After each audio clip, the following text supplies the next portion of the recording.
Hey and welcome back to the channel. I'm Amani Forrester, author of the book 30 Reasons Why Men Deserve Nothing. It's available right now on Amazon and it's free to read if you have Kindle Unlimited. We also have a Patreon now for videos and deep dives that might be a little too much for YouTube. Links are in the description. Also, I don't know what's going on with YouTube, but many of you are being unsubscribed without your knowledge or consent, so please make sure to check that you're still subscribed and hit the bell notification so you never miss a video. The last time that I did a Twitter deep dive, a lot of y'all really enjoyed it, which was a pleasant surprise. So thanks so much. It made me decide that I would post more videos like that whenever I find an interesting Twitter rabbit hole worth diving into and sharing. That's actually what inspired today's video. A few days ago, I was perusing Twitter when I came across a post by Variety about the now disgraced actor James Franco. Their post was a quote from a recent interview that Franco did, where he spoke about his now former friend Seth Rogen and their non existent relationship. This video is going to highlight the pathology behind males like Franco and the expectations and quality of male friendships as a whole, just based on Twitter tweets alone. Okay, so I hope you guys enjoy it. Let's jump right in. So the tweet reads, quote, "I haven't talked to Seth. I love Seth. We've had 20 great years together, but I guess it's over. And not for lack of trying." So that's what James Franco had to say recently on the end of his friendship with Seth Rogen.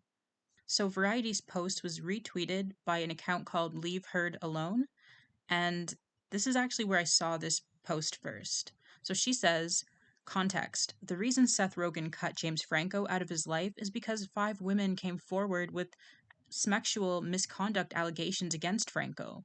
I think that's a pretty solid reason not to be someone's friend anymore.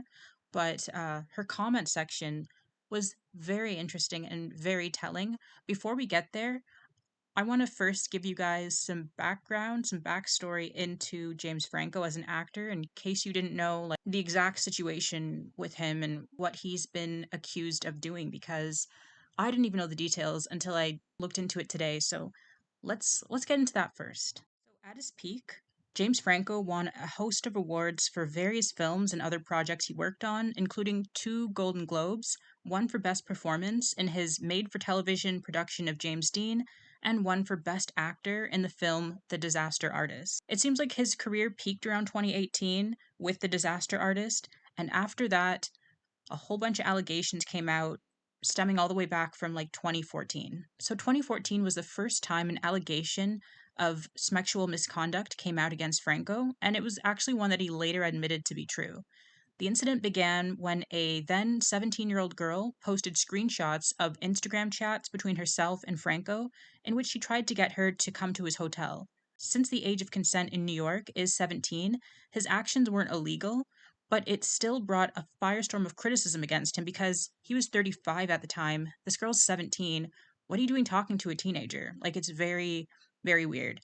4 years later, at the height of the Me Too movement, he was hit with more allegations, and they were even worse. Ironically, he stood in solidarity with victims by wearing a Time's Up pin in 2018 to the Golden Globes that same year, so it's giving psychopathic.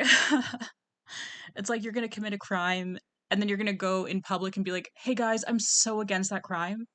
You know, I'm such a advocate for victims of that crime that I just did." He's an actor. I guess I can give him that. Applause for acting, I guess. I don't know. He's such a creep.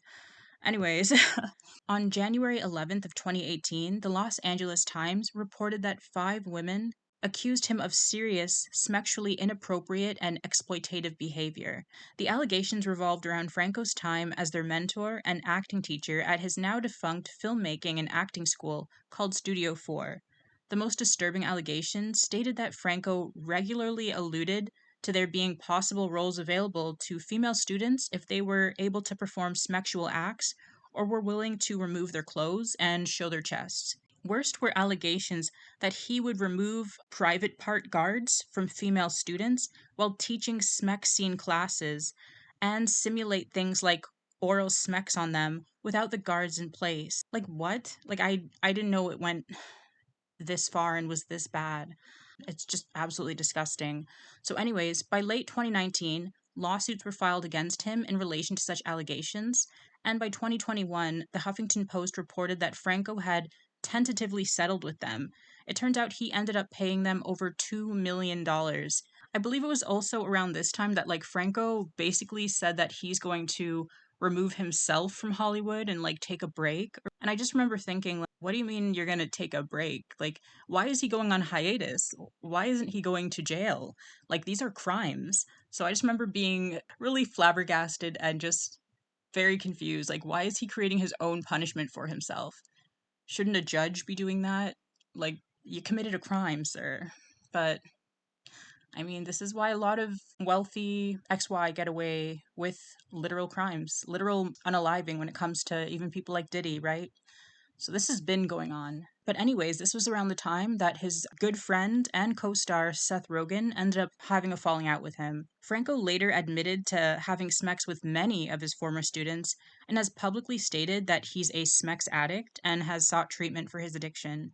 I personally don't think that James Franco has changed too much from the time of his allegations back in like 2014 all the way till now. I want you to see the conversation that he had with a 17-year-old and then what he had to say about it later on. So, okay, so this is the young woman who kind of started all of the allegations against him when she revealed the back and forth messages that they had in her DMs. There you go. He says like hi and she says hi. He asks where do you live?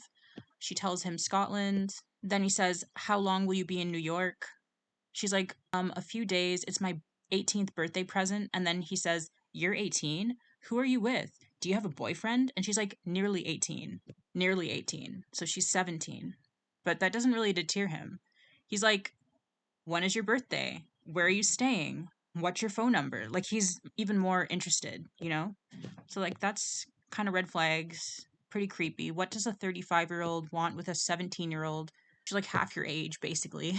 After James Franco's message thread with that 17-year-old girl went viral online, he actually ended up appearing on Live with Kelly and Michael, a television show, where he admitted that he did engage in a flirtatious exchange with a girl who was then 17.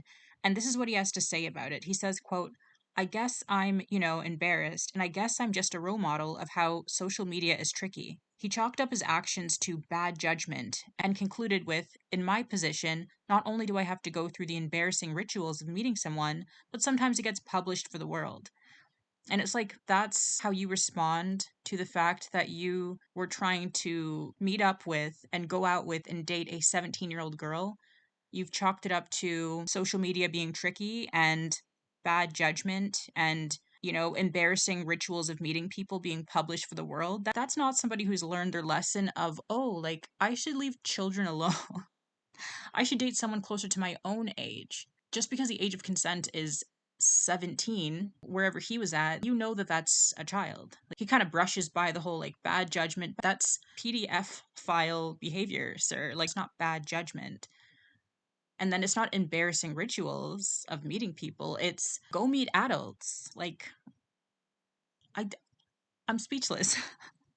Anyways, now that we're all caught up with his weird, creepy past, let's get into the Twitter comments. So sorry for that little detour. I just want to add some context to what we're going to be experiencing in that comment section. So let's go. So the road just traveled says, and just like that, a bunch of men who never cared about Franco suddenly became his biggest stands, crying and vomiting over their bestie, having his reputation tarnished by his own actions. And then OP says, I for one am shocked. Total sarcasm. And then, of course, an XY named Ale comes in, embarrasses himself horribly. I'm sure he doesn't even realize it, though. And he says, and the funniest thing is that these accusations were never proven to be real. All the evidence was very poorly edited, and the victims just wanted attention because they have no job or money. That's what they always try to spin the story to be. Whenever an XY gets caught, especially like an XY who's in the public eye or who's wealthy or something, whenever they get caught doing something completely degenerate, completely criminal, they always want to say, well, the victims are just jobless and they just want his money. And it's like, no, these people use their money to exploit people. These XY are using their money to hurt people, to have access to people. Like, okay, anyways, so then OP says, is that why Franco settled the lawsuit? Another XY chimes in and he's like, is that why it's a lawsuit and not criminal charges? And based on the whole Diddy case and all the accusations coming out against him, a lot of us have learned that like civil court is different from criminal court. If you take someone to civil court, you're suing for money. That doesn't stop them from being able to later down the line, go for criminal charges, but those are two different type of court cases. And these people do deserve compensation. So we've already seen with Diddy too. People tried to say when he paid off Cassie, it was just because she wants money. It's just to get her to leave him alone. Don't type of garbage, right? But it turned out that he really was abusing her. And now he's being charged with all these crimes. The FBI is involved. Now he's in prison. Like just because somebody is being sued instead of going to criminal court, that doesn't mean that they didn't commit a crime. So OP comes back with a snippet from People magazine, and it says, however, in 2018, 5 women, 4 of whom were his acting students, accused Franco of sexually inappropriate behavior. The following year, 2 of the 4 former students proceeded to file a sexual misconduct lawsuit against the actor, which he settled 2 years later. The allegations seem to drive a rift between Franco and his longtime friendship with Rogan. So, I mean, lawsuits were filed and settled. That shows guilt. Another XY chimes in. He's a sudden fan of James Franco, just as all of these XY are just sudden fans. He says, while I believe the accusations from the women, a court settlement has never equaled guilt. Court cases are stressful. Sometimes people just pay to get it over with, and especially if they're being extorted. And it's just like, are you delusional or are you just weaponizing incompetence? I don't know.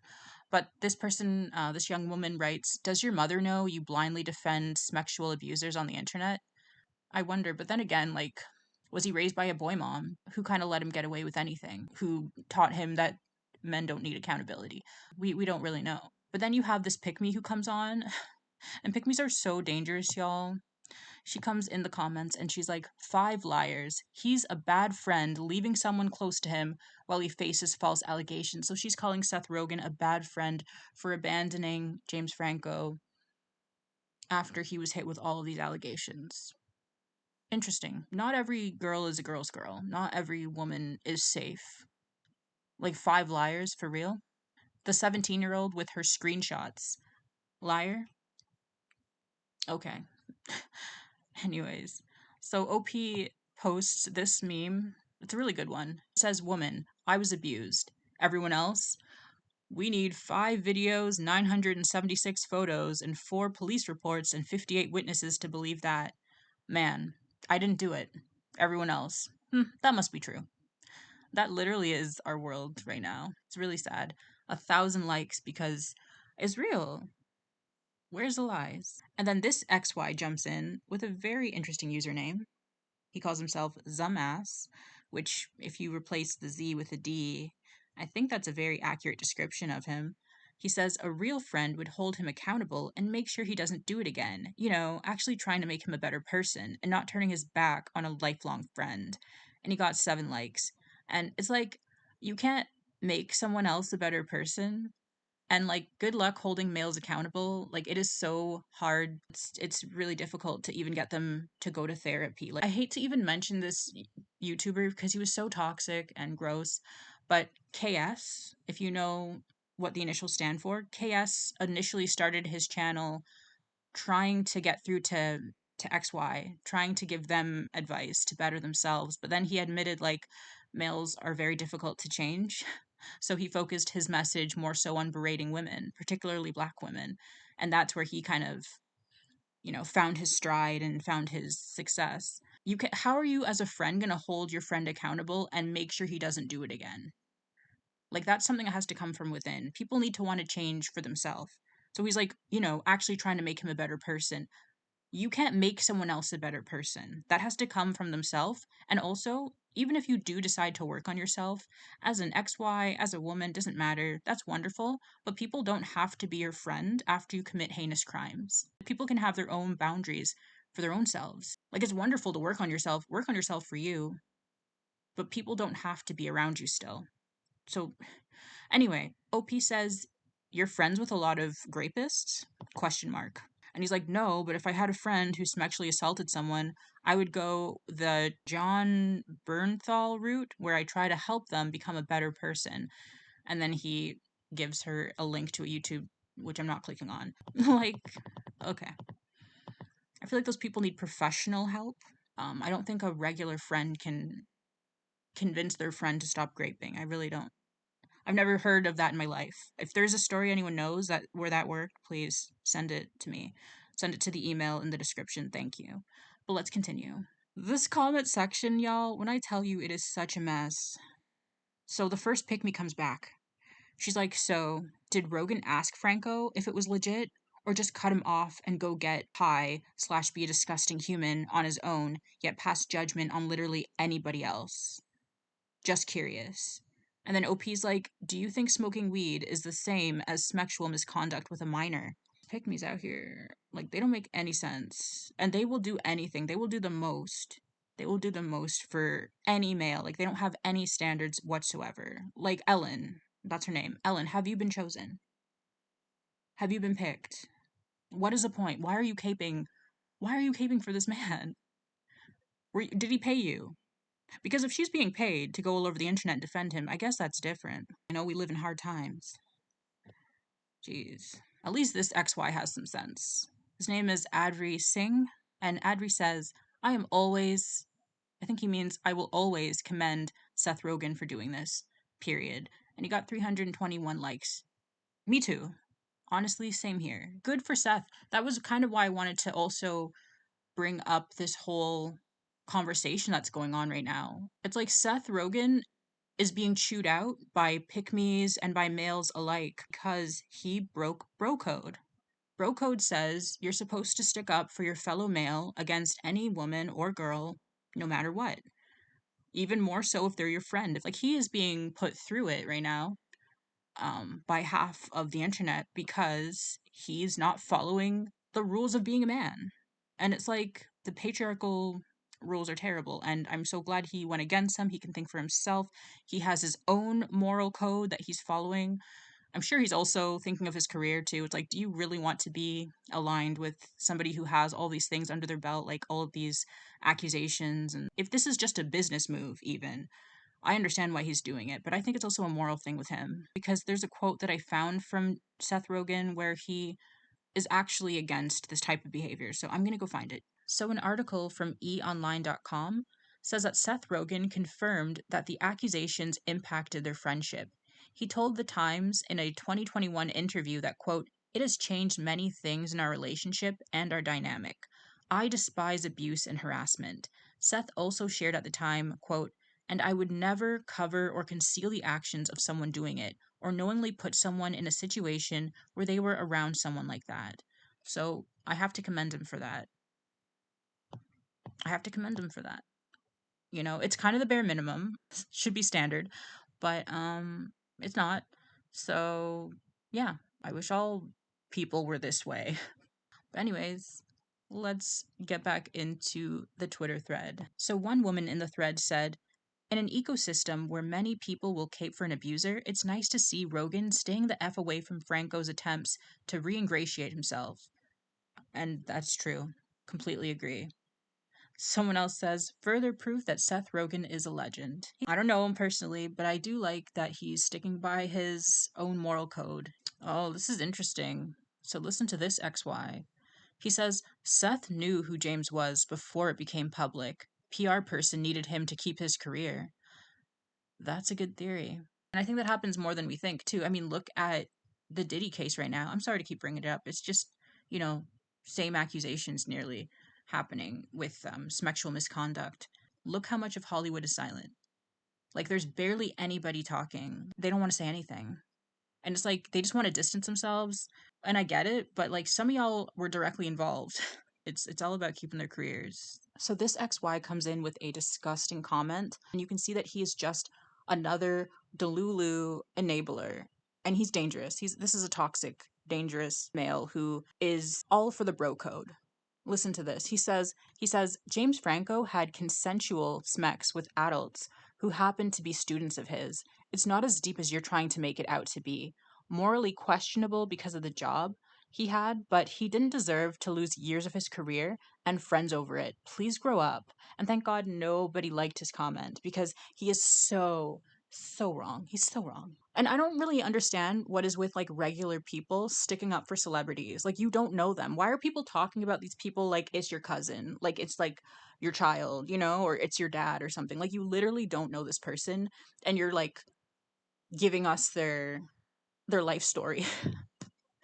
I have learned from so long ago not to do that. I don't know these people. I am not defending a stranger. At the end of the day, these are strangers. So, anyways, OP has to come in with a quote from one of his alleged victims.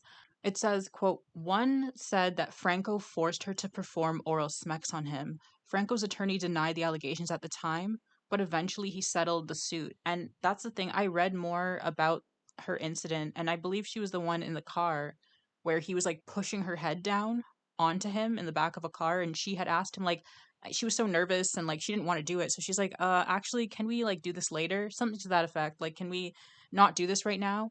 But he kept nudging her head, so then she felt forced to do it because she didn't want him to hate her, because he's an acting teacher, this is his acting school. She's thinking, if I don't do this, I won't get a job in Hollywood, which is incredibly sad. This is that casting couch culture, and he exploited her. He manipulated her with that. These people can just go research these cases, but they just choose to be ignorant. Like, in 2024, you have access to a laptop or a phone, you have access to the internet. You can just Google the things you're not sure about. This is just somebody who wants to be ignorant. And I'm still working through the book, Why Does He Do That? But it's a very good book so far. And it talks about the bro code. Because this is what this is. This is bro code cultures. And the bro code is how some men enable and reinforce abusive or controlling behaviors in others. He explains, the author, Bancroft, explains that men who act abusively often find implicit support from their male peers, either through direct encouragement or passive acceptance. This bro code manifests in various ways, such as excusing each other's harmful behaviors, downplaying abusive tendencies, or pressuring each other to maintain control and power in relationships. Bancroft, the author, also points out that societal and cultural norms reinforce a sense of loyalty among men that can discourage accountability. This code of silence or implicit support can contribute to an environment where abusive attitudes persist unchallenged, effectively enabling abusers while isolating their victims. The book emphasizes the importance of breaking these harmful patterns and urging men and society at large to confront and challenge abusive behaviors rather than turning a blind eye or excusing them in the guise of loyalty. And like, that's what we're witnessing here in this comment section at play right now, is males trying to reinforce the status quo, which is harmful to victims. It's harmful to women and girls and children, and even some males who are also victimized. Like, they're working in their own worst interest, but they still do it. And then, you've got this guy. His name is Chad Michael, and disgusting. He says, so he chose his career over his friendship. A dirty world. No, he chose to separate himself from an abuser. It's a dirty world to think that you should be ignoring victims and just focused on maintaining male relationships over like justice and morality. This all goes back to quite a few videos on this channel that I've had recently where I've shared studies that show that women are more moral than men. And it's like, I don't understand why they're in power, other than just using, violence and aggression and manipulation to be in power. These people are not leaders. These are not logical leaders. Yes, there were a few males in the comments who were very happy at the way that Seth Rogen separated himself and, realized he didn't want that type of person in his life. But there's entirely too many males who are trying to say that, hey, he didn't commit a crime, or he should just be his friend and try to change him, or like, people are choosing money over relationships. What a sad world. Like, these people are so gross. I'll read a few more comments. So this guy's got it. This guy, his name is Lee Cheesy Gaming. He says, it's crazy, this needs context. It was such a huge piece when it came out, and everyone was already mourning over the end of their friendship. That was years ago. I'll give that. But there's no way folks forgot his sexual shenanigans and sympathizing with him playing victim. And that's what he's doing here. Like, that's another thing that bothers me too about this quote. This whole article was structured in a way to be like, we're supposed to be hurt for him. Like, oh no, he had 20 great years with his friend and now it's over. And he tried to reach out, it's not for lack of trying. But, like, and then you've got this somber looking, badly aged James Franco just staring into your soul. And we're supposed to go, oh my god, my heart. His beautiful friendship's over because some girls came out against him and ruined everything. Are you kidding me? Give me a break. He is not a victim. He did this to himself. Nobody feels bad for you, sir. I do not have empathy to give you. I have none. And then this person says, and let's talk about why Variety is even giving this trifling ass creep a platform. Like, let's start there. Period. Like, just the fact that so many people are not aware of his past, like what he's been accused of, and how he's trying to like creep his way back into Hollywood is so disturbing to me. Like, I really hope that people don't forget. Like, don't forget the crimes of these celebs, guys. Like, even after the Diddy situation is over with and so many people have been implicated, please do not get amnesia a few years from now when the case is over. Look at this XY. Allegations, he claims. Allegations, even though there's a settlement and lawsuits, and he admitted it himself, but allegations, though. Okay. Another one. Another loyal soldier of the bro code. John Smith says, you don't abandon your friends and family over allegations. Seth has and will always just be a pothead. See? Another one. I must be DJ Khaled. Another one. Meme Naughty, that's this person's name, they say, sorry, but making up allegations against famous wealthy men as a threat to damage their reputation and career is what these claims are about. Another guy says, and how did these 5 cases go? Accusations is not proof or reality in all cases. And this is why women are saying not even 4B anymore. This is why women are saying 5B, 6B. Don't even talk to them. Talking to them extends their life. These people know better. What it is they have no empathy for women's plights. They have no empathy for little girls. They don't care that they're hurt. They just want to see their favorite actors acting again. They just want to see their faves happy, smiling and giggling with their little Hollywood friends. They don't care that they've committed crimes because they don't feel for women and girls because they don't see them as people. That's what it comes down to. They're not in the comments really believing that he didn't do anything. They just don't care that he did something. They just want you to shut up. Just shut up. Who cares? You guys are always victimized, right? It's life. That's what it means to be a woman or girl, right? Move on. Let him come back to Hollywood so we can watch his films, right? Like, these people need to go to hell. These people need to all just go to hell.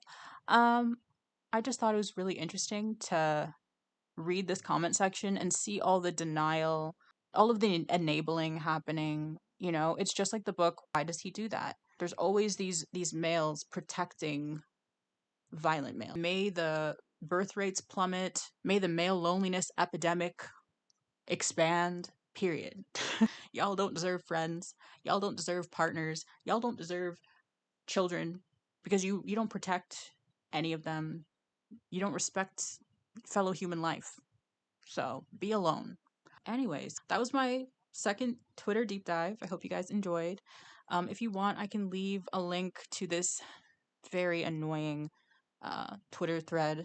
Let me know what you guys think of James Franco inching his way back into Hollywood, trying to get back into the movies, gonna be on a screen near you soon, gonna be on your television getting an award. Hopefully not, but let me know what you guys think about all that. And were you guys ever a fan? I was. Back in the day when I was a kid and I watched the Spider-Man movie and he played Harry, I was a fan. Then I heard that weird stuff come out about him, and I was no longer a fan. It's just that easy. I just turn it off because I don't know these people. So yeah. Nobody cares that you lost your friend, James. Nobody cares. Why did Variety cover this story? Weird. Thanks for watching, though, and like, subscribe, and share, and I'll see you in the next one.